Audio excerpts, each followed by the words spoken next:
নমস্কার বন্ধুরা, আশা করি সবাই ভালো আছো। আমিও ভালো আছি।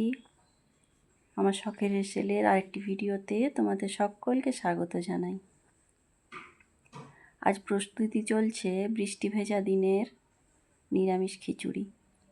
তার জন্য এখানে মুগ আর বাদাম ভেজে নিয়েছি। এদিকে দেখো বিভিন্ন ধরনের ডাল চাল দিয়ে তার সাথে যা কিছু সবজি ছিল বাড়িতে সব কেটে ধুয়ে একসাথে হাঁড়ির মধ্যে দিয়ে দিয়েছি।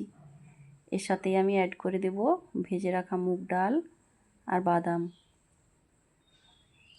বন্ধুরা কে কোথার থেকে দেখছো জানাবে, এবং আমার রেসিপিগুলো যদি ভালো লেগে থাকে অবশ্যই একটু লাইক সাবস্ক্রাইব করে দিও। চ্যানেলটি একটু সাবস্ক্রাইব করে দিয়ে পাশে থেকো। দেখো তোমাদের সাথে গল্প করতে করতে আমার খিচুড়ি একদম রেডি হয়ে গেছে। সুন্দর খিচুড়ি, নিরামিষ, বেশ সুন্দর সুস্বাদু পরিবেশন করে দিলাম। তার সাথে আজকে ভেজেছিলাম ডিম। কারা কারা এইভাবে ডিম ভাজা দিয়ে খিচুড়ি খেতে ভালোবাসো অবশ্যই জানিও। যারা এখনও এইভাবে নিরামিষ খিচুড়ি বানাওনি তারা অবশ্যই বানিয়ে নিও।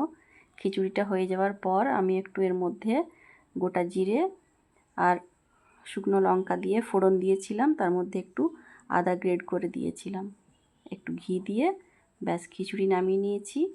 ভালো থেকো বন্ধুরা, দেখা হচ্ছে পরবর্তী ভিডিওতে।